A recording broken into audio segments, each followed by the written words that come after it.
Film की शुरुआत Aquaman यानी कि आर्थर को दिखाते हुए होती है, जहां पर हमें पता लगता है कि अब उसकी जिंदगी पूरी तरह से बदल चुकी है। वो अटलांटिस का राजा बन गया है और साथ ही उसकी शादी मीरा से हो गई है और अब इनका एक बेटा भी है। अब इसके बाद हमें ब्लैक मैंटा को दिखाया जाता है, जो कि इस मूवी का विलन है, क्योंकि उसके फादर की डेथ एक्वामैन की वजह से हुई थी, इसीलिए वो हमेशा से उससे बदला लेना चाहता था। वो अपने इसी बदले की आग में अपने उस सूट को और भी ज्यादा पावरफुल बना रहा था और वो इसी बात का इंतजार कर रहा था कि इस सूट के पूरा होने के बाद मैं एक्वामैन को मारूंगा। इसके बाद हमें दो साइंटिस्ट को दिखाया जाता है, जिनमें से कि एक का नाम डॉक्टर स्टीफन सिन था। वो एक मरीन साइंटिस्ट था जो कि समंदर के नीचे की दुनिया पर रिसर्च करते हैं और वो अभी अटलांटिस के ऊपर रिसर्च कर रहा था। उसकी कोशिश थी कि वो अटलांटिस को ढूंढकर वहां जाए और अटलांटिस के बारे में सबको बता सके, ताकि सभी को यकीन हो जाए कि अटलांटिस जैसी दुनिया भी एग्जिस्ट करती है। अब इसी रिसर्च के चलते ये साइंटिस्ट अंटार्कटिका में जाते हैं और वहां की बर्फ के नीचे कोई चीज ढूंढने की कोशिश करते हैं, लेकिन तभी वहां पर बर्फ फटती है और उसके नीचे एक खतरनाक सा क्रीचर इस साइंटिस्ट के एक साथी को मार देता है। अब इसीलिए वो साइंटिस्ट यहाँ पर फंस जाता है और इसीलिए वो अपने साथियों को सिग्नल भेजकर मदद बुलाता है और यहाँ पर उसकी मदद करने के लिए उसका एक साथी पहुंच जाता है, जो कि ब्लैक मैंटा ही था, क्योंकि ये साइंटिस्ट इसी के लिए काम कर रहा था।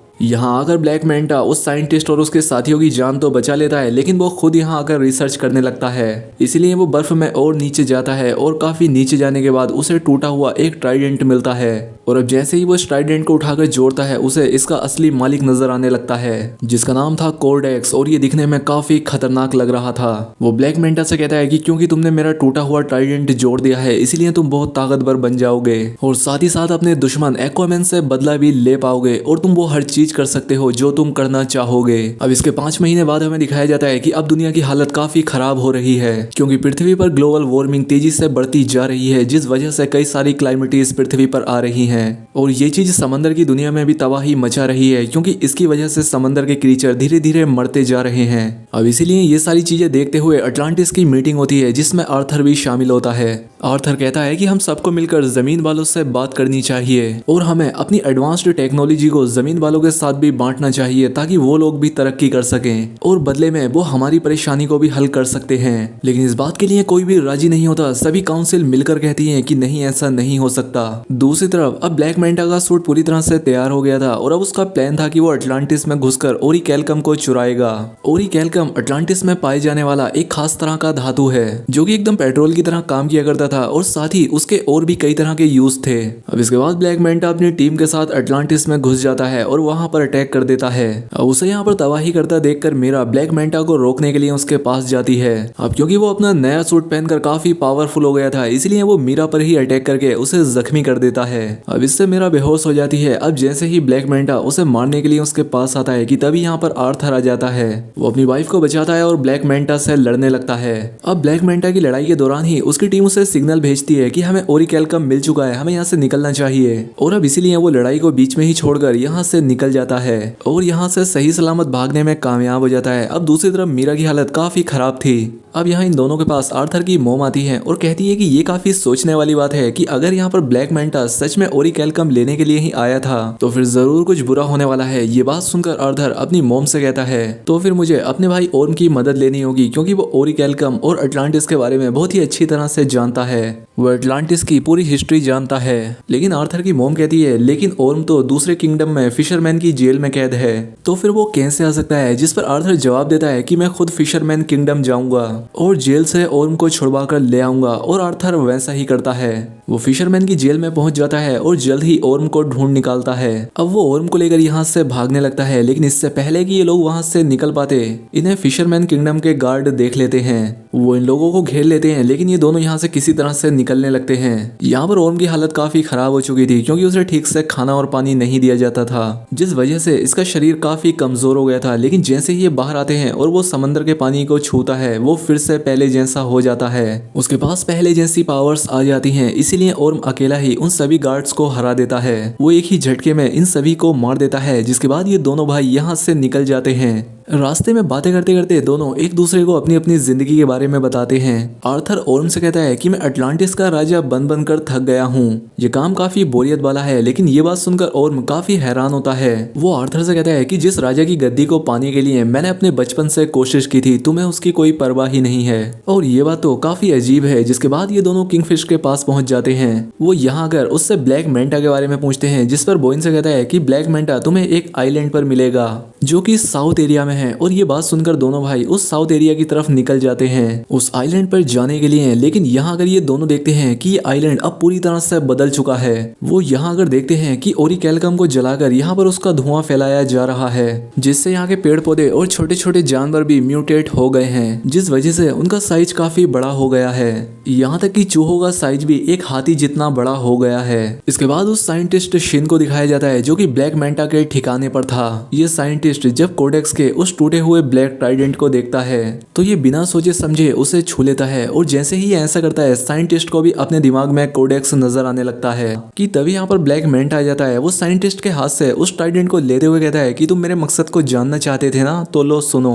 मेरा मकसद है कि मैं आर्थर और उसके पूरे परिवार को खत्म करूंगा, और अगर इसके लिए मुझे किसी शैतान से भी सौदा करना पड़ा तो मैं तैयार हूँ। दूसरी तरफ हमें आर्थर और ओर्म को दिखाया जाता है जो कि ब्लैक मेंटा के ठिकाने को ढूंढते हुए यहाँ तक पहुंच गए थे, जो कि यहाँ आकर सबसे पहले उसी साइंटिस्ट सिन से मिलते हैं। अब क्योंकि वो समझ गया था कि आर्थर और ओर्म अटलांटिस से आए हैं, इसीलिए वो उन्हें सब कुछ सच बता देता है कि ब्लैक मेंटा का मकसद अटलांटिस को बर्बाद करना है। और साथ ही साइंटिस्ट इन दोनों को उस ब्लैक ट्राइडेंट के बारे में भी बता देता है, और ये भी कि जैसे ही उसे छूते हैं तो उसमें कोडेक्स यानी कि उसके मालिक की यादें दिखाई देने लगती हैं। साइंटिस्ट इन्हें ये सब बातें इसलिए बताता है ताकि ये लोग इसे अपने साथ ले जाएं। लेकिन इतने में ही ब्लैक मेंटा के लोग इन पर अटैक कर देते हैं। लेकिन ये दोनों ही भाई साथ मिलकर बहादुरी के साथ उनका मुकाबला करने लगते हैं। वो यहाँ पर मेंटा के साथियों को बुरी तरह से मारते हैं। लेकिन तभी यहाँ पर ब्लैक मेंटा अपना सूट पहनकर आ जाता है और अब वो इन दोनों से लड़ाई करने लगता है। लेकिन इसी बीच ओर्म गलती से उस ब्लैक ट्राइडेंट को अपने हाथ में पकड़ लेता है और उसे भी कोडेक्स दिखाई देने लगता है, जिस वजह से कुछ देर के लिए उसका लड़ाई से ध्यान हट जाता है, जिस वजह से ब्लैक मेंटा उस पर हमला कर देता है, जिसकी वजह से वो काफी घायल हो जाता है। अब इसके बाद ब्लैक मेंटा आर्थर से लड़ने लगता है। लेकिन तभी यहाँ पर अटलांटिस की सेना पहुंच जाती है, जिसे कि आर्थर ने पहले से ही यहाँ आने के लिए कहा था, जिस वजह से ये जगह तहस नहस होने लगती है, जिस वजह से आर्थर एक पत्थर के नीचे दब जाता है। लेकिन तभी यहाँ पर मीरा पहुंच जाती है और उससे बचा लेती है। खैर अब ये लोग वहां से निकलकर एक महफूज जगह पर पहुंच जाते हैं। ओर्म यहाँ पर इन सभी लोगों को ब्लैक ट्राइडेंट के बारे में सब कुछ सच बता देता है, क्योंकि अटलांटिस को ढूंढने वाले ओर्म के डैड थे और उनके पास भी एक ऐसा ही पावरफुल ट्राइडेंट था जो कि अब अटलांटिस के राजा यानी कि किंग आर्थर के पास है। लेकिन ओर्म के डैड का एक भाई भी था जो कि और कोई नहीं बल्कि कोडेक्स ही था, और ये जो ब्लैक ट्राइडेंट है वो उसी ने बनाया था। जिस तरह से आर्थर के डैड किंग अटलांटिस किंगडम को चला रहे थे, वैसे ही कोडेक्स एक और किंगडम को चला रहा था जो कि डार्क किंगडम था, जहाँ पर की खतरनाक क्रीचर्स और मॉन्स्टर का राज था। लेकिन असली परेशानी तब आई जब कोडेक्स ने अपना असली चेहरा दिखाया, क्योंकि कोडेक्स चाहता था कि वो अटलांटिस का ओरिकैल्कम चुराकर वो और भी पावरफुल बन जाए, और कुछ हद तक वो ऐसा कर भी रहा था। उसने अपनी पूरी आर्मी को श्रापित करके मॉन्स्टर्स में बदल दिया। उसके ऐसा करने से अटलांटिस और बाकी समंदर के क्रीचर्स मरने लगे। साथ ही अटलांटिस में बीमारियां भी फैल रही थीं। अब इस तरह के हालात देखकर अटलांटिस के राजा कोडेक्स को रोकने के लिए उसके सामने खड़े हो गए। वो उसे ये सब रोकने के लिए कहते हैं, लेकिन कोडेक्स अपने ताकत में इतना पागल हो गया था कि वो अपने ही बड़े भाई किंग के साथ बगावत पर उतर आया, जिस वजह से इन दोनों में जंग छिड़ गई। लेकिन अटलांटिस के राजा ने कोडेक्स को हराकर उसे और उसकी आर्मी को बर्फ में दफन कर दिया, और वो हमेशा ही यहाँ पर कैद रहे, कभी बाहर ना आ पाए। इसके लिए राजा ने अपने खून का इस्तेमाल किया, जिस वजह से कोडेक्स एक जादुई कैद में बंद हो गया, जहाँ से उसका निकल पाना नामुमकिन था। ओर्म आगे बताता है कि अभी कोडेक्स यादों के जरिए ब्लैक मेंटा के दिमाग में घुसा हुआ है, क्योंकि वो उसका इस्तेमाल करके आज़ाद होना चाहता है। ये बात सुनकर आर्थर और उसकी माँ सब कुछ समझ जाती है। आर्थर की माँ कहती है कि हाँ, मैं भी कोडेक्स के बारे में जानती हूँ, क्योंकि जैसे राजा ने अपने खून का इस्तेमाल करके उसे कैद किया था, वैसे ही उसे आज़ाद होने के लिए राजा के ही किसी अपने का खून चाहिए। अब क्योंकि राजा का खून उनकी फैमिली के शाही लोगों में ही हो सकता है। ये बात सुनकर आर्थर समझ जाता है कि मेरे बेटे की जान खतरे में है, क्योंकि ब्लैक मेंटा के लिए सबसे आसान टारगेट आर्थर का बेटा ही था। इसीलिए आर्थर फौरन अपने घर आ जाता है और देखता है कि यहाँ पर सब कुछ बर्बाद हो चुका है। आर्थर का घर जल रहा था और साथ ही उसका बच्चा भी गायब था, और आर्थर के फादर काफी जख्मी थे। यहाँ पर उसके फादर आर्थर को बताते हैं कि ब्लैक मेंटा यहाँ आया था, ये सारी तबाही उसी ने मचाई है और वो ही तुम्हारे बेटे को ले गया। और अब इसीलिए आर्थर और ओर्म दोनों मिलकर आर्थर के बेटे को बचाने के लिए जाने लगते हैं। लेकिन जाने से पहले इनकी माँ इन्हें समझाती है कि हमेशा याद रखना कि तुम दोनों भाई हो और तुम दोनों को साथ मिलकर एक दूसरे का साथ देना ही है। खैर अब इसके बाद ये दोनों मिलकर ब्लैक मैंटा के ठिकाने पर हमला कर देते हैं। लेकिन अब कोडेक्स की ज्यादातर एविल आर्मी आजाद हो चुकी थी, वो इन पर हमला कर देते हैं, जिससे ये बाकी लोग तो बच जाते हैं लेकिन इसमें मीरा के डैड फंस जाते हैं।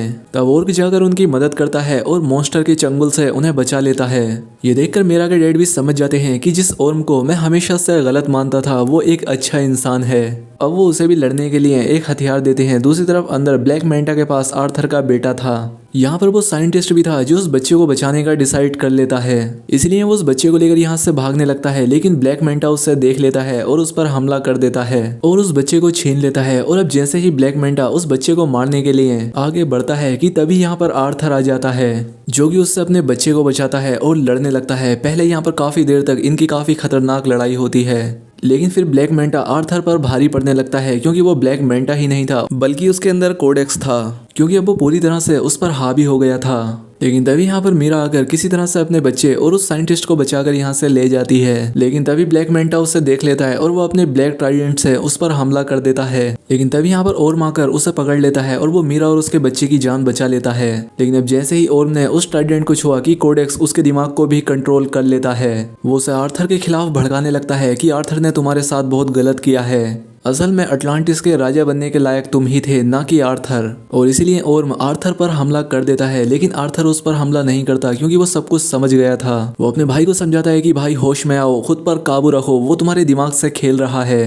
अब ओर्म जैसे तैसे खुद पर काबू पा लेता है और उसे अपनी माँ की बात भी याद आ जाती है कि तुम दोनों भाई हो और तुम हर हाल में एक दूसरे का साथ दोगे। लेकिन इसी सब के बीच कोडेक्स भी खुद को आजाद करने में कामयाब हो जाता है। अब उसके शरीर में जान आ जाती है। अब ओर्म ट्राइडेंट को छोड़ देता है, लेकिन अब काफी देर हो चुकी थी, क्योंकि कोडेक्स अब जिंदा हो चुका था। अब आर्थर उसी के ट्राइडेंट से कोडेक्स पर हमला कर देता है, लेकिन कोडेक्स बड़ी ही आसानी से अपने ट्राइडेंट को रोक लेता है। लेकिन अब इससे पहले कि कोडेक्स कुछ कर पाता कि आर्थर अपनी मदर के ट्राइडेंट से उस पर वार करता है, जो कि कोडेक्स के ट्राइडेंट को बीच से चीरता हुआ उसके टुकड़े कर देता है, जिसके साथ साथ कोडेक्स भी उस ट्राइडेंट के साथ खत्म हो जाता है। और उसके खत्म होते ही धीरे धीरे ये जगह भी खत्म होने लगती है। इस सब में ब्लैक मैंटा दब जाता है, लेकिन उसे मुसीबत में देखकर आर्थर उसकी मदद के लिए हाथ बढ़ाता है। लेकिन ब्लैक मैंटा उससे मना कर देता है कि कभी नहीं, और ऐसा कहकर वो पीछे गिर जाता है। और अब आर्थर और उसके बाकी साथी वहां से बाहर निकल जाते हैं। बाहर अब आर्थर ओर्म से कहता है कि अब तुम आजाद हो, अब तुम्हें किसी भी जेल में जाने की जरूरत नहीं है, क्योंकि फिशरमैन की जेल में हम ये कह देंगे कि तुम यहाँ पर दबकर मारे गए और अब तुम यहाँ से जाओ और अपनी जिंदगी जियो, लेकिन समंदर की दुनिया में नहीं। अभी तुम कुछ दिन गायब रहो और जमीन वालों के साथ रहो।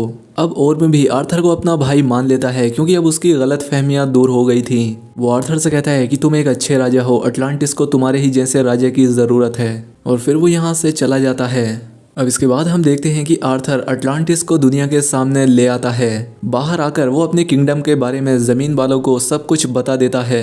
वो कहता है कि अब हम अटलांटिस की टेक्नोलॉजी को मिलकर शेयर करेंगे और अब हम सब साथ में मिलकर दुनिया को और भी अच्छा और ताकतवर बनाएंगे। और अब इसी के साथ इस फिल्म की कहानी यहाँ पर खत्म हो जाती है। दोस्तों वीडियो अच्छी लगी हो तो वीडियो को लाइक, और अगर चैनल पर पहली बार आए तो चैनल को सब्सक्राइब भी कर ले। मिलते हैं हमारी अगली वीडियो में।